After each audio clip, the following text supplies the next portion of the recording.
What is up, Sixers fans? We are TPL, and this is our post-game show of the Sixers versus Oklahoma City Thunder, and we are excited to be here. I'm with my boys, Dibes at Mr. Crockpot on Twitter, and the NBA beat reporter, the Sixers beat reporter of the Painted Lions, Austin Krell at NBA Krell. Go give them both a follow. The Sixers caught the dub tonight, 115-103 against Oklahoma City, and it was pretty nice. It's nice to see after a kind of stressful game to see a game that was a little bit more lax. So how you guys doing? I hope you guys like the game. Chris, let's start with you, man. How'd you feel about tonight's game? Yeah, you talk about an Eagles game that was super, super frustrating. This was the calm, the nightcap where I can go to bed. Halfway through this game, I was making Eagles highlight reels and all that kind of stuff, and it was a comfortable win led by my man Seth Curry, who started it and ended it. He started 6 of 6 in that first quarter from 3-point range. And that dagger he had there in the fourth quarter, shushing the crowd. You got to love that. Oh, yeah, definitely. How about you, Austin? What did you see in tonight's game that you loved?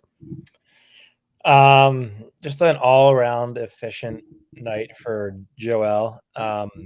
He did his usual scoring, but he had 6 assists, no turnovers, 3 blocks, 1 foul with 2 fouls.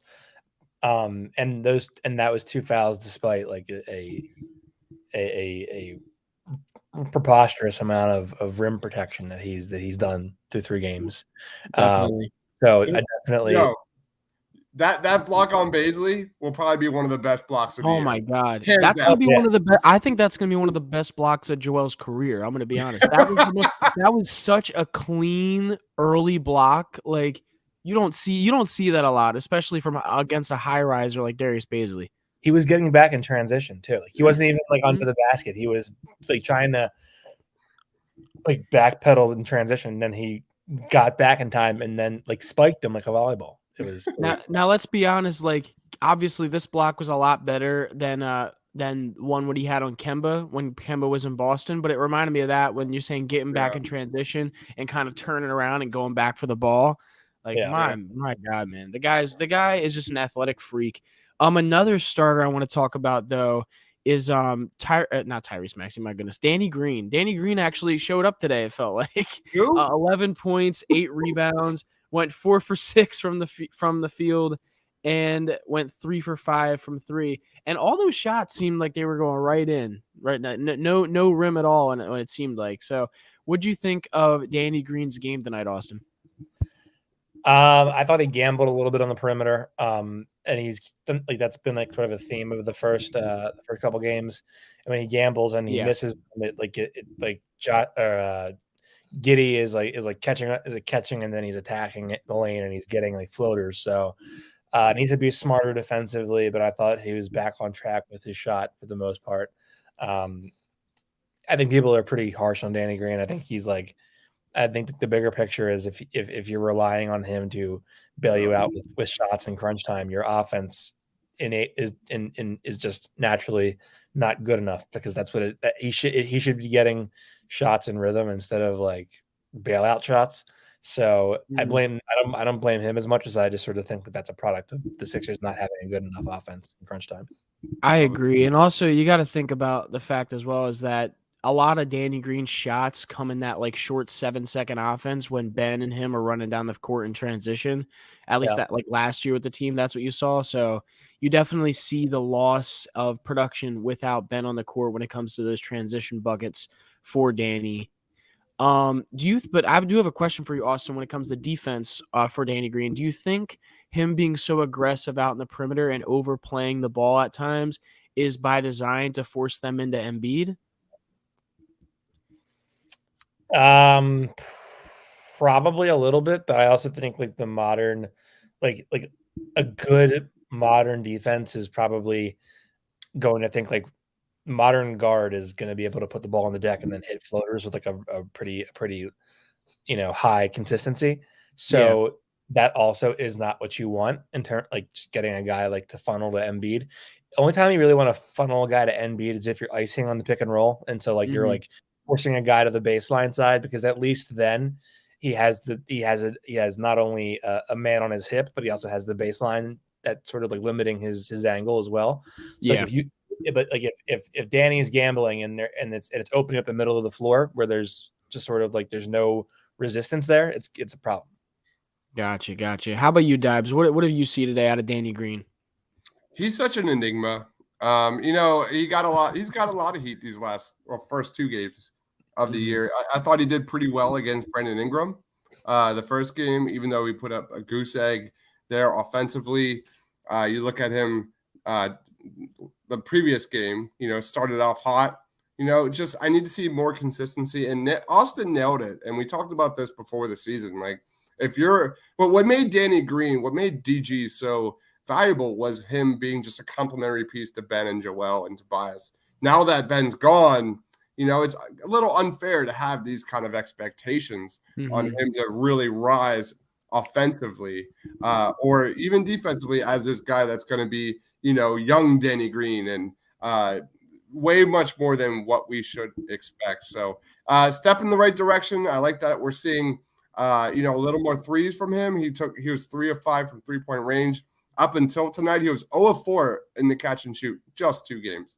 It's very early. But this is kind of what we saw from Danny Green last year as well. Hot and cold, off and on. And he was a lot more hot than cold last year. I agree. I would agree. That was just cemented when he was out during the Atlanta Hawks series, and they missed him. They really, truly missed Danny Green's presence. So it's good to see him get back to what we expect. And, I think it all depends on your expectations. I think it was fine tonight.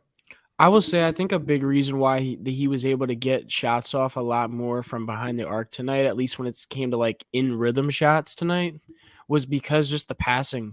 It was less stagnant tonight. The when they played Brooklyn the other day, I think they had like 17 assists, and tonight they ended with 25, which is definitely closer to the number they hit on against the Pelicans as well. So the passing around the horn you saw happen a lot more. You saw them getting the ball into the paint and then passing the ball out. I saw Tobias Harris do that a few times today, which you definitely love to see from him, getting in deep to the paint and then getting the ball back out. So I think that definitely helps out a guy like Danny Green, especially when Ben is not on the floor. So let's talk about Tyrese Maxey a little bit. I know a lot of people have high expectations of Tyrese Maxey coming into this season. Obviously, starting at the point guard spot is a big transition for a guy that's only in his second year on a championship contending team. So tonight, Tyrese had 14 points on 4 of 13 shooting, 2 assists, 5 rebounds, and a block. So what did we think about Tyrese Maxey tonight? Go ahead, Austin. So, I mean, I think he's going to go through lulls where he's just going to have random bad games. That's what happens when you're a second-year player. Like, you're going to hit walls sometimes. He's still finishing high off the glass, and so his angles and his feel for how to play around the rim is still pretty good, and that doesn't really leave him ever, so that's good. He was passing off open jumpers at times tonight, which I thought was a little bit of a discouraging sign, but I also think that that's something that he'll rectify when when he gets in the film room and he sort of gets comfortable out there. He's still like very dangerous off the drive. I just think, and I don't know whether this is like Doc not knowing or like him just floating into different spots because he's not sure what to do. But sometimes his spacing when the ball's in Embiid's hands is not great. Like he'll just sort of like end up in the dunker spot for no reason. And those are the times when you really miss Ben, because Ben at least is going to like slap the ball. He could get up there and he's going to grab offensive rebounds, or he's going to slap the ball out and whoever's out in the perimeter is going to retrieve it and reinitiate the offense. With Maxey, it's like one and done. Yeah, I think you've seen kind of the good and bad of Maxey. And by bad, I mean, like, this is a young kid that's going to have to find his way with Joel Embiid, with Seth Curry, with Tobias Harris. And it's going to take time. It wasn't his best game. He had, 14 points. But I think there are certainly flashes, especially in the pick and roll, where he's actually making progress this year. So you're going to have – this is just the reality of having – a young guard lead your offense like Tyrese Maxey, you're going to have to take the good with the bad. And it's not been bad by any means. He's putting up, he's doing fine. But I have no issues like Austin said. It's just the ebb and flow of the NBA season. I think everything revolves around him in that pick and roll, and I do like the positive signs I'm seeing with Joel Embiid in that pick and pop, in that pick and roll so far. Yeah, I think something else that's definitely a good sign is seeing that 7 free throws tonight that he got, 6 of 7 from the free throw line, and that's good. I do like that's a big one. Yep. Yeah, the fact that he's able to put that kind of pressure on the basket, playing with Joel Embiid in the starting lineup and getting fouled, and also converting is huge. I think everyone knows this.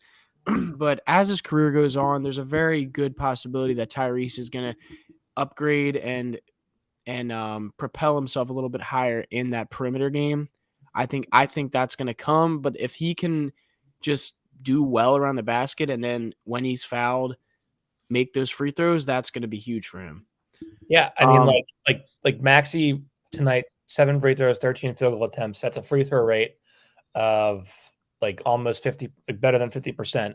Obviously, small sample size, but like you get him to 30% or like better. It's really what you want. He was really low last year. It was like 2 free throw attempts a game. Like it was not. He was not getting to the rim. So he also played with a very different. Yeah, there were times last year where he got mauled and there was contact and they just didn't call it.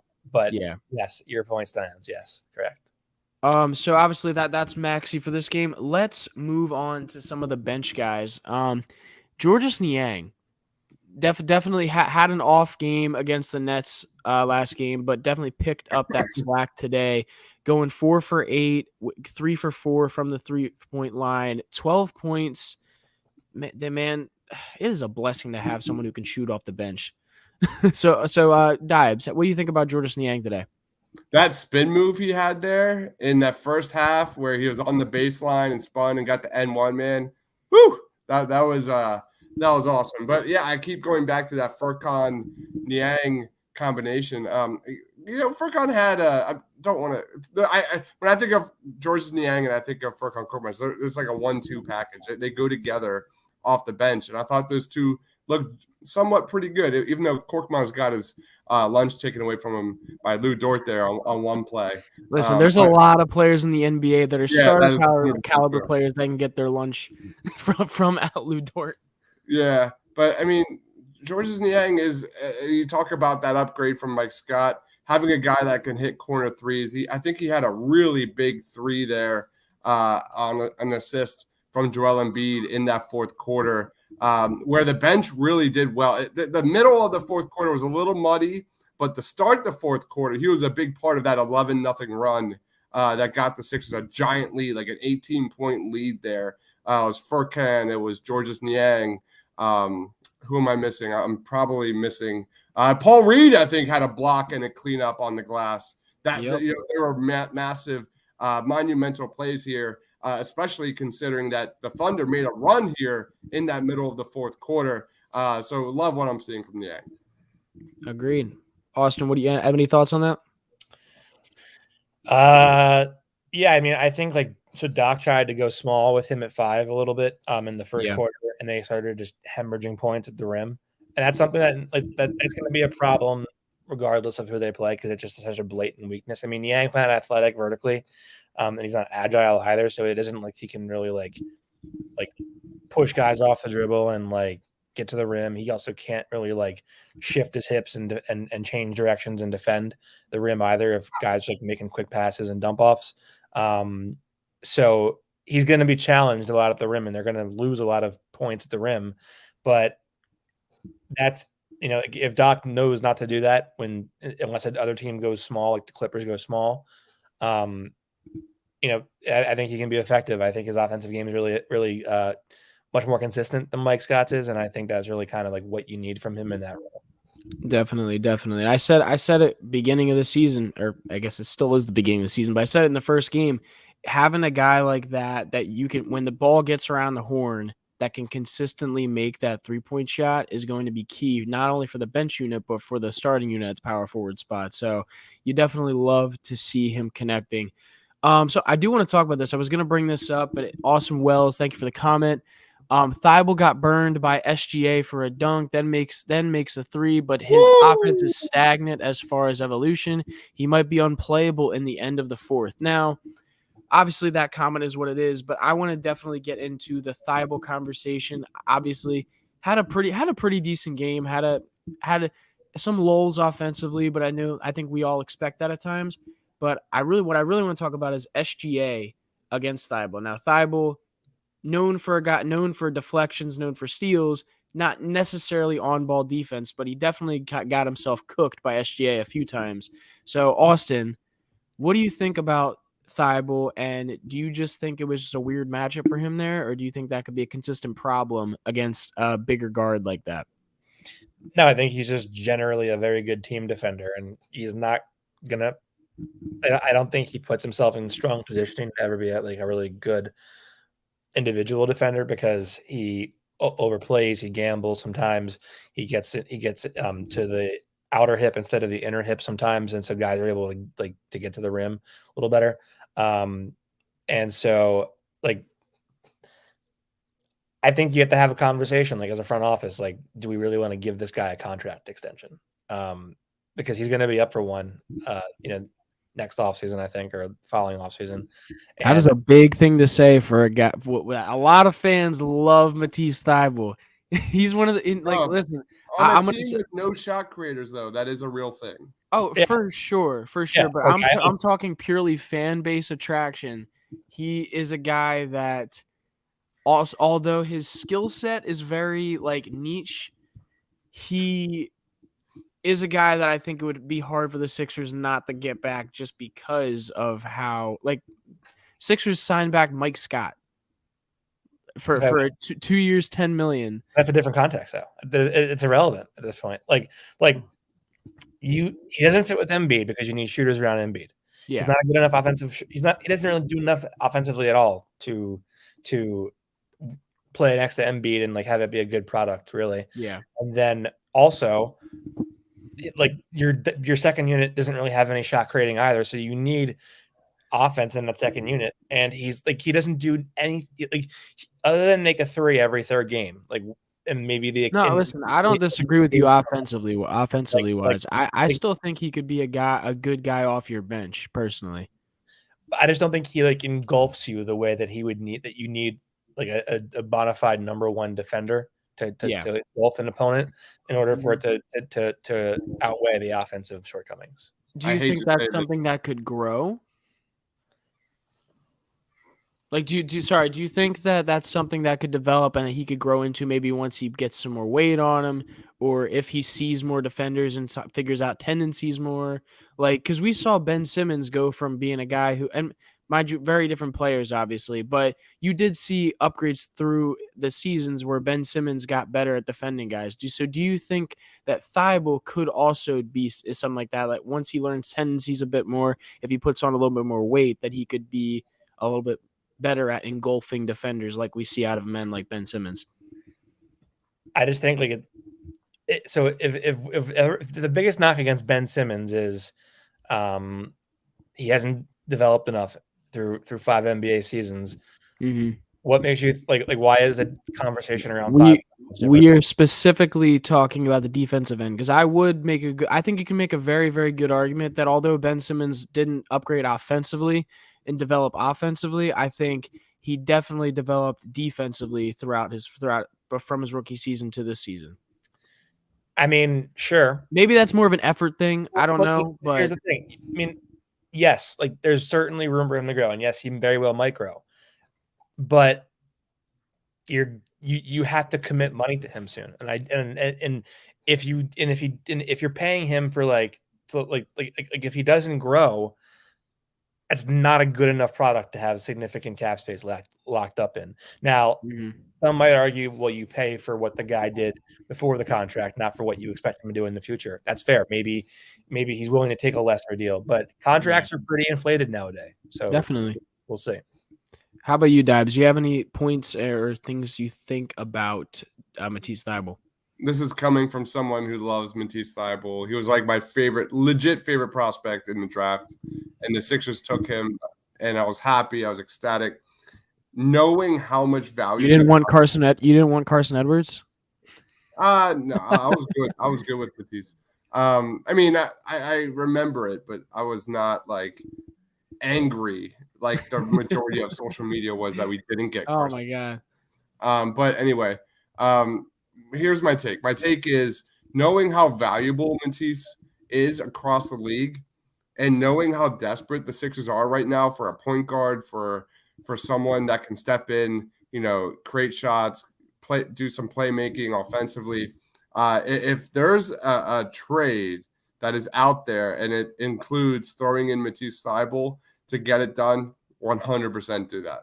What's hilarious is that literally that was like a piece that we didn't want to go in the Harden deal or the Kyle Lowry deal. That was a guy that people were having a fit that if he was put involved in a trade, they didn't want it to happen.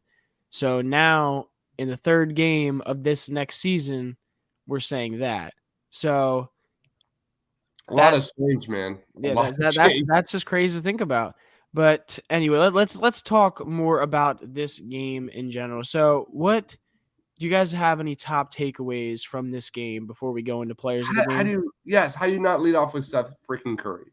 Mm-hmm. Seth Curry is absolutely on fire. He's hitting over 70+% of his 3-pointers this season. 13 of 17 from 3-point range this season. If you go back to last year, last 11 games, the dude is hitting. Let me get the stats real quick. It is like beyond hilarious. 7 of 10 tonight. It is 47 of 75, over 62% from 3 over those last 11 games with the Sixers.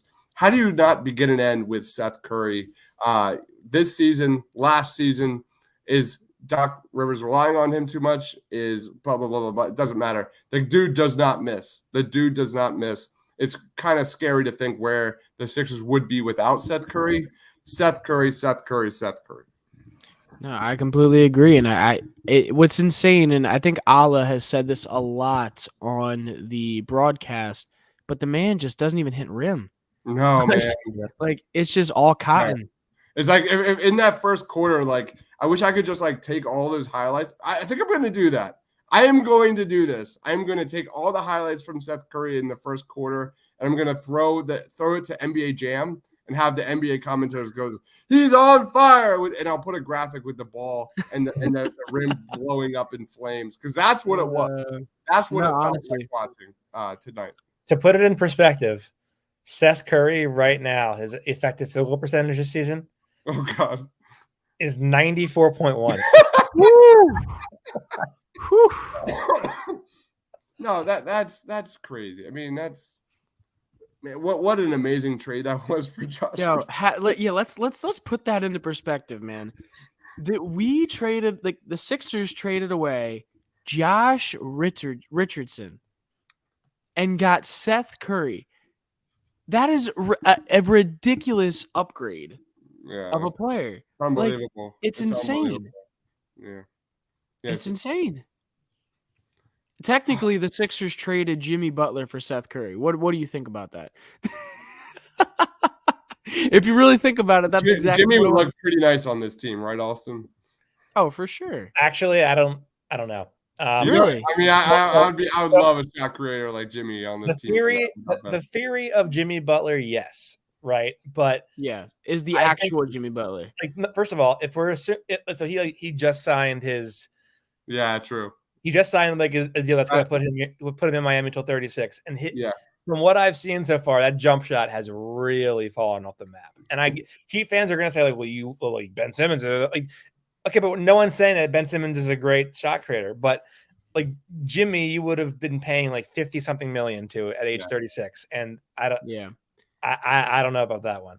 Right. Listen, I don't disagree. But so, do you have any, Austin? Do you have any other like big takeaways to come from this game? Yeah, I think they have a lot of problems that losses or that wins are gonna, like, it's kind of like the wins are going to sort of let you push those concerns back a little bit until they lose games. But let me tell you, like, there are a lot of concerns. Number one, don't know why Joel has to make like multiple body sacrificing plays in the third game of the year. Like, I get it. He's competitive, wants to win. Yeah. There's no reason to go jumping into the first row of the stands to try to save a ball on the first play of the game. There's no reason to go in that hard against Josh Giddey. There's no reason to sacrifice his by the way, with knee soreness that he has, there's no reason to do that. You pick your time and place to do that. Number two, the Thunder suck. And Shai Gilgeous-Alexander, despite the Thunder sucking, was dominant tonight. They're going to struggle so much with against teams with lead guards. 100%. And here's the amazing thing that they are before Ben Simmons wasn't on the team, or at least wasn't with the team anymore.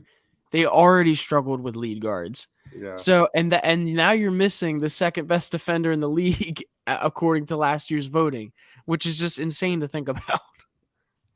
Yeah, I mean, like look, they're gonna like. There's the spacing in Oklahoma City is not good.